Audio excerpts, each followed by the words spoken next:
Hello and welcome to the Philippines. You are looking at the plane side of the new Terminal 2 at Mactan International Airport in Lapu-Lapu, Cebu, the Philippines, on Mactan Island, just across the bridges from Cebu City.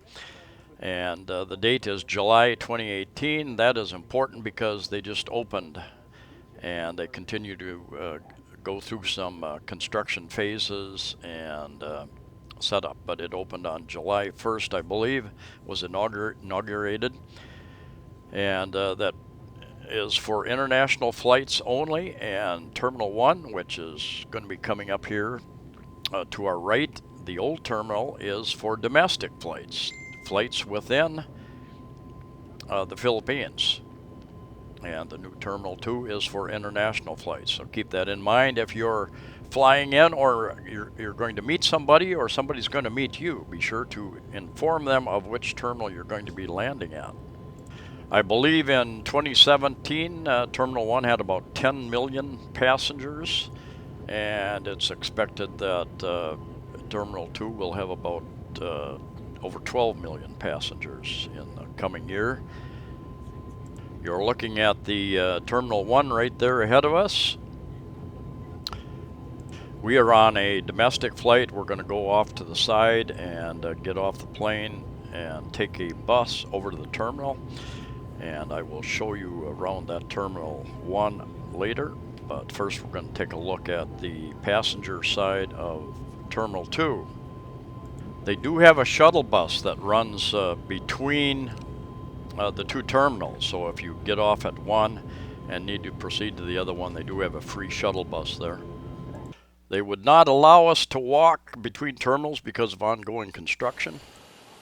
This is the area that taxis, buses, and vans drop off passengers for departing flights. Arrivals are down below on the lower level. And a little bit of look around at the different parts of the terminal. Parking area over there. And you're going to look at the entranceway. They've got carts for your luggage, signage up to point you in the right directions.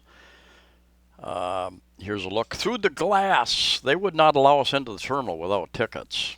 And keep in mind that here in July 2018, this is still a work in progress. A lot of construction going on and changes. There is just a little bit of seating outside of the main terminal, and you can see somebody using an umbrella there. That's because the roof area lets in a fair amount of sunlight, so it's quite hot to sit in that area. Most people who are waiting to meet people, there again, you can't get in without a ticket. So people were waiting out here. Somebody else might be coming with the tickets or the luggage, that type of thing. A lot of people waiting. There really wasn't very much seating at this point in time, or on the upper level, a place to eat. Improvements and amenities are happening rapidly, so stay tuned. We were told that if you want to get something to eat, we should take the shuttle bus over to Terminal 1, and there are lots of places to eat over there.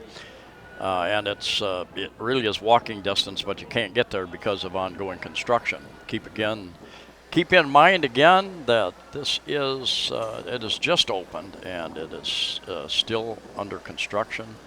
It is usable, being used for the international flights.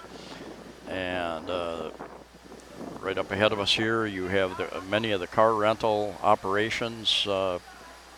Avis, many Enterprise, Alamo, National, Carcon, Fast Transit, and they also have Smart and Globe kiosks here where I believe you can get a free SIM card for your phone.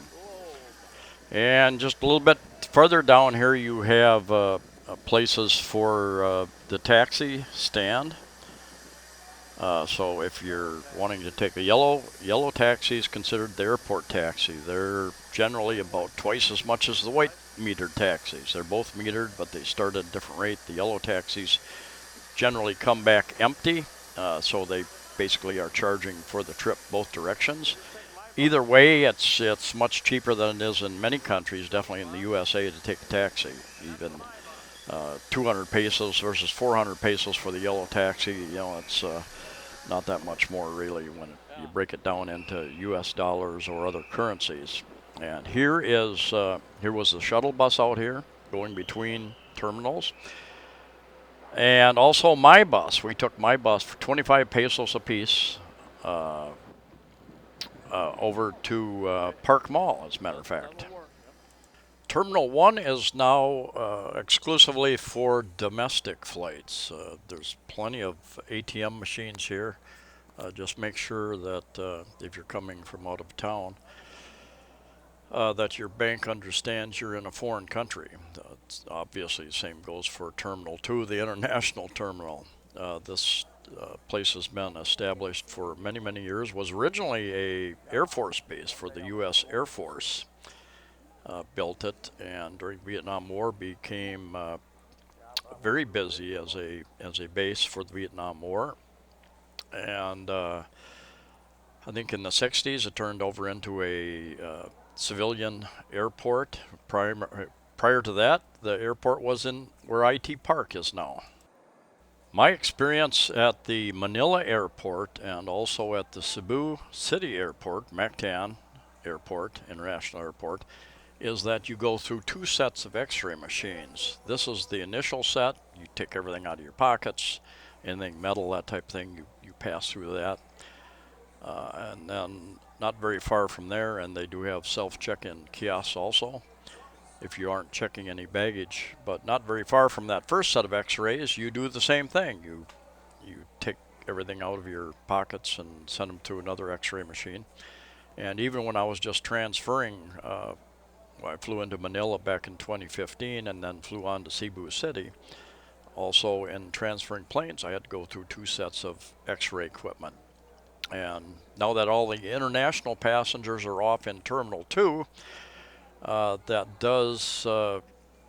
there's many less people in this terminal. It makes it much more efficient. Part of the build infrastructure project includes expanding airports and building many more airports to facilitate tourism in the country. So there's going to be a lot of changes in the coming years with more airports, larger airports.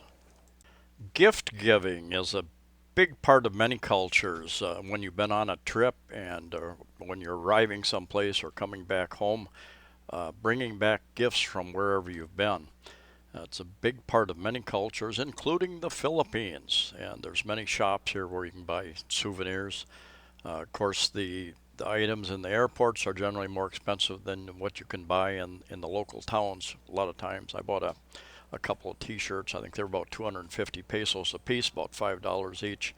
In town, they would have been probably about 150, about $3 a piece. So keep that in mind. Lots of places to eat here in Terminal 1 and to just wait and enjoy yourself. There are a number of hotels and resorts that offer pickup service at the airport, so keep that in mind. Outside and to the right is your taxis, and you also have your various car rental places. Anyway, that's a look at Terminal 1 and the new Terminal 2, the international terminal. Be sure to, if you're coming in with foreign currency, be sure to stop by the money exchange place and get, like US dollars, 50 US dollars or 100 US dollars in Philippine pesos. Be sure to get smaller bills, plenty of smaller bills, because the taxis, everybody will want the smaller bills. If you hand them 1,000 peso bill, which is about 20 US dollars, they will tell you, sorry, sir, no change. And you will be giving out a very large tip. Anyway, thank you for coming along and watching. Please like the video, share the video, subscribe. Safe travels to you all wherever you are, and we'll see you next time.